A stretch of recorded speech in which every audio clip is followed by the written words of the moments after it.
Now, Menasha Corporation didn't want to pay sales tax on computer software that the company had purchased. And the State Revenue Department said that the company owed tax on that computer software, and so the company sued. Interestingly, Wisconsin Manufacturers and Commerce intervened on Menasha Corporation's behalf, became a party to that case, and submitted a friend of the court brief in that case. And there's a reason I mention that. But Menasha was told by a lower court that they indeed owed sales tax. The lower court agreed with the Revenue Department and said you owe sales tax. One of the reasons that the lower court so decided that case is that Menasha's position was that they shouldn't have to pay sales tax because it wasn't off-the-shelf software. It was customized software.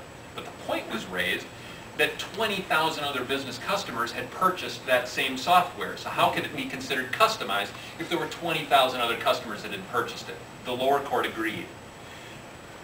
Wisconsin Manufacturers and Commerce then spent over $2 million getting Annette Ziegler elected to the Supreme Court.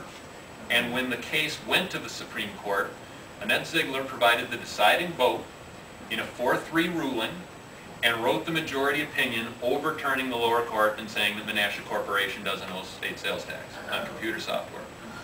When that ruling is applied to other Wisconsin companies, as it will be, that will amount to about, over a $300 million corporate tax break that will be paid for in some way or another by the rest of us. Either we'll lose certain state services or we'll pay higher taxes to make up the difference. But again, the circumstances, I think, lead the public to the same conclusion. It appears as though a judge was bought and a ruling was bought.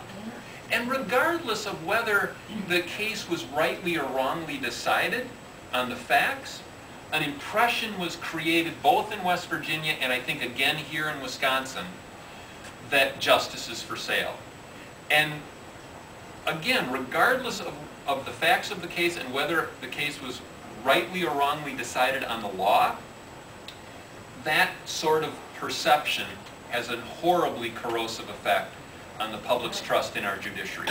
And we will see more cases like this down the road. But that's a very tangible example of how cases have already been affected. Now, would the Supreme Court have ruled differently had Annette Ziegler not been elected? I don't know. I can't say that. It was a 4-3 decision. In her dissenting opinion, the Chief Justice Shirley Abrahamson did bring up the fact that 20,000 other business customers had purchased the software. But the case was decided the way it was decided, and I think an impression was left that ought to concern us all. So my answer would be yes.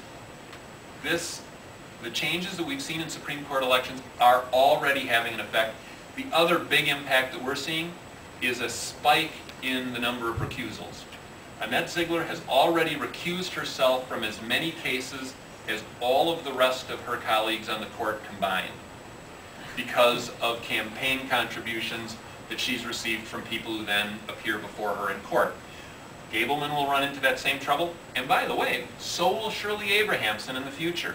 She raised over $1 million for her campaign. People who think that the 2009 race is without problems, she will be dogged by the kind of campaign that she had to run.